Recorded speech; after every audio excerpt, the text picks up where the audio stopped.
let's talk about the MLB, the ABS system that just got implemented, and really how successful it has been. So my question here is this worth keeping? And yes, of course it is worth keeping. How could it not be? This has created a game show-like atmosphere that brings home fans right into the game with everybody else. What brings everybody together better than booing an official or cheering when that official gets the call wrong and it's overturned? I really think nothing does, and especially when you're at home, it really brings you in as well because you like doing that in front of your TV. You like screaming at it. You like getting into the game, rooting for your team.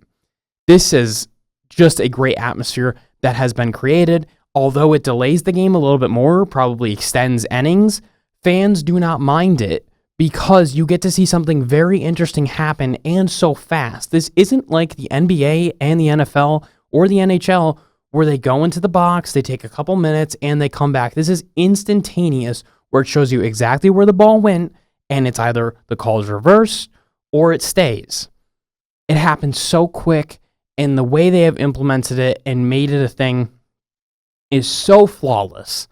It creates drama, it creates controversy, and that is good for baseball and always has been. The Dodgers being the villain this year creates controversy. It makes people want to tune in to see them lose. That is good for a league. It's always going to be good for a league. I'm not going to argue with anybody about that. When the Patriots were a dynasty and they kept winning, it was good for the league because everybody wanted to tune in and watch them lose. The same thing with the Chiefs this year. Everybody wanted to tune in and see them lose, and they did. So when that finally happens, maybe a new villain is created. And I think that that is good for baseball. When you are letting fans into the game so much and you have this dynasty that's happening all at the same time, I think that the MLB is gaining more traction than ever. The only thing you need to fix is the salary.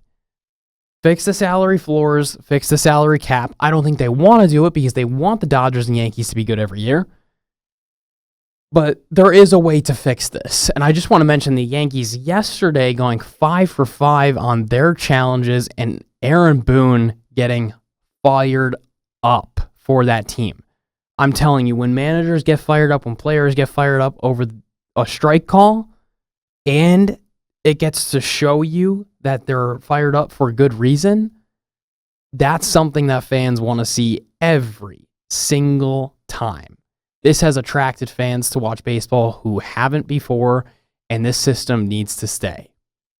Let's talk NBA MVP. That's going to be the last thing we do, and then we're all wrapped up. But I want to expand this conversation because this is something that is debated amongst a lot of people this year. And I think to a sense, we have gotten to the point where there's a little bit of voter fatigue, but I'll get to that. Let's talk about the first candidate and one that is a safe pick and I wouldn't mind seeing winning, that being SGA. He's second in points in the league, and he had 47 in last night's affair against the Pistons. He had his game-winning shot, which went in, called off by a ref, and then they went into overtime and absolutely demolished the Pistons. They did not take their foot off the gas, and they, by far, are the best team in the league right now. So this is what happens with MVP. We always take the best player from the best team. And that is SGA right now. He's probably the clutch player of the year. He's only behind in points for Luka Doncic, who we will talk about in a little bit. And I think this is the most feared team because we saw them win last year in the fashion that they did, and we're wondering who can beat them if it's not the San Antonio Spurs. I don't think we can count on anyone else, and that leads me into talking about Luka on the Los Angeles Lakers. He is first in points and fourth in assists. He's looking very good so far. He definitely has a clutch factor to him as well. I actually have heard a lot of people say that they'd rather in the clutch have Luka instead of SGA. I personally would not myself, just because I know the dynamics that go between those two players. I know one can enter that clutch time being frustrated and the other keeps a level head for most of the game. And I think this is super impressive, and we'll get to somebody like Wemby as well, who's really young. But Luka and SGA are only 27. We're going to get 2 point guards who are playing at an elite level for years to come. At least 5 to 7 more years, I would assume, barring a tragic injury. These guys are both phenomenal. I think what takes fans away from voting for both of these guys is how much they complain and how much they bait fouls. Both of them do this in the same regard. Luka has had 16 technical fouls this year and was actually suspended last game, which absolutely hurts his MVP case. When SGA drops 47 and somebody like Wembanyama, who drops 41 in the same night while you're suspended, it definitely doesn't help your MVP case. And I think that helps him drop a little bit more. I think that's not very good for you or the team chemistry, because I think the team is really riding off of him right now in a year where LeBron hasn't been playing very good. DeAndre Ayton is finally finding his footing, and Austin Reeves had a great start to the year, but is kind of toning it down as the year settles on. Let's move to Wembanyama. This guy is something else. He is a demon on the court. And I think that the biggest thing that you could say with him is he could easily be the defensive player of the year. If we're being honest with ourselves, we're not using stats. We're just using the fear factor of who do you not want to go against when you're trying to get up a shot. It's absolutely him. He's leading the team that has the best record in the new year. I know that doesn't matter as far as are you going to be over OKC at the end of the year, but starting the new year, they have really turned it around as if they were losing. They weren't losing, but they've turned it around from where they were and been an even better team with guys like Stephon Castle and De'Aaron Fox on that team. They are so bolstered. They are so ready for a championship, and I'm surprised to be saying that. For coming into the year, I knew they might be a good team, but I didn't think they would be second in the Western Conference. And that is definitely a credit to Wembanyama. He's not as consistent as guys like SGA and Luka scoring night in and night out, but he just had 41 against the Bulls. And even though those numbers are inconsistent, he's 14th in points for a center and 5th in rebounds. And if we're defining value, it has to be him, because without them, they're nothing.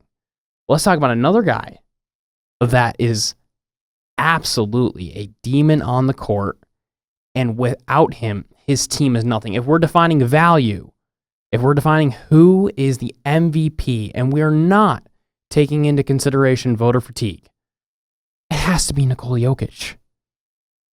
I don't think it can be anybody else. This guy's 8th in points for a center and 1st in rebounds and assists. Do you know how insane that is for a center? I don't think anyone understands what he's doing right now. The fact that he's nearly averaging a triple-double.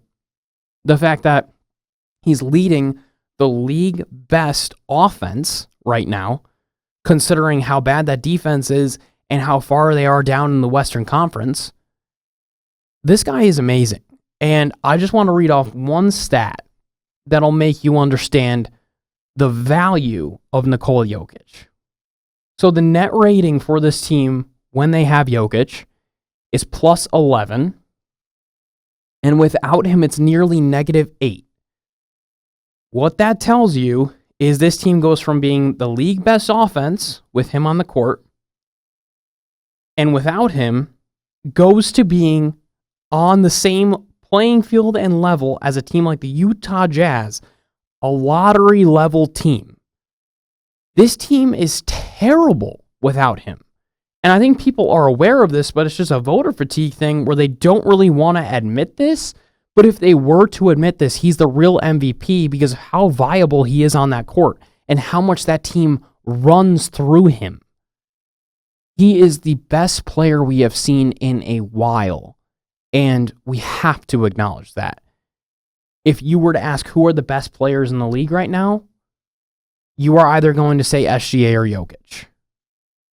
You are not going to say Wemby. You're going to say he's too young, he hasn't done anything in the playoffs yet, and he has a great team, but we need to see more because of how inconsistent he is. You might not say Giannis because he hasn't won in a while. And that would be totally respectable. I think Giannis is great. I think he's the second best in the league when healthy. But he hasn't been healthy. He hasn't led his team to a championship in a while. But Nikola Jokic is only 2 years removed from winning a championship.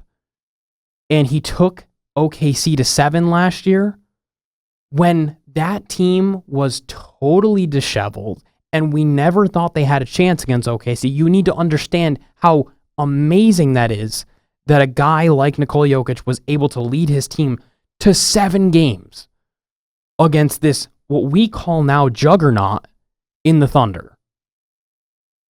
Nikola Jokic is the MVP in the NBA.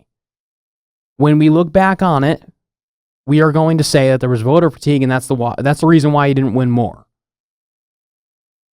That's how we're looking back on it when we talk about LeBron.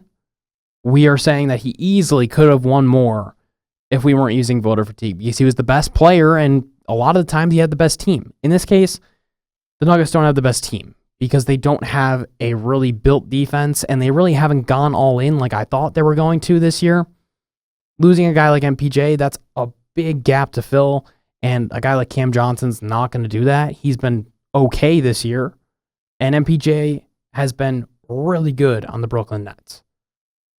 So they didn't fill in a lot of gaps. They didn't help him out a lot. And yet still, he's first in rebounds and assists. And he's 8th in points as a center. That is unreal and unheard of.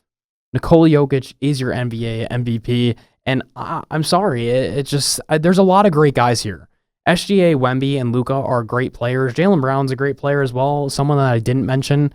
He could make the finals this year with that Celtics team. I think a lot of people are going to pick them in the East. But I think as Tatum gets more healthy, he will find his way back into the spotlight. And I think everybody believes that. And I think for that reason, you can't have a guy like Jaylen Brown as MVP because even if he left for a while, Tatum's going to lead that team. They're still going to be good. I think we all believe that. We thought Tatum was going to be a bigger loss, and that's why it's surprising that he was great this year. And he's definitely one of the most improved players this year. If you actually watch the games, he's making a lot of shots that he wouldn't in years past. And I think that it was great that Tatum was out because he was able to find that rhythm as a leader. But you can't say he's the MVP when we know that Joe Mazzulla might win Coach of the Year. We're calling this a coaching job. We're not calling it a Jaylen Brown job where that team is really, really good. In the case of SGA and Wemby and Jokic and even Luka, we are saying that without them, this team would fall apart. I'm not in the belief that if Jaylen Brown was out for a couple of weeks that the Boston Celtics would fall apart. Would they be worse? Yes. Would they fall apart? Absolutely not, because Joe Mazzulla is the Coach of the Year. And Nikola Jokic is your MVP. I'll say it one last time. I just need to say it a million times because I don't know how people don't see this. And no one's calling for it on these shows. And it is voter fatigue. The better take is to have someone new as the MVP. That's not my take. It's the best player and the one that's most valuable when he leaves. That's Nikola Jokic. That is week 5 of the Sit Down. I'm Daniel. I have been your host. If you enjoyed, leave a like and subscribe to the channel. Leave a little comment below what you want to see next. We've got lots of stuff happening as the NBA and NHL season closes and March Madness comes to an end. I will see you next week.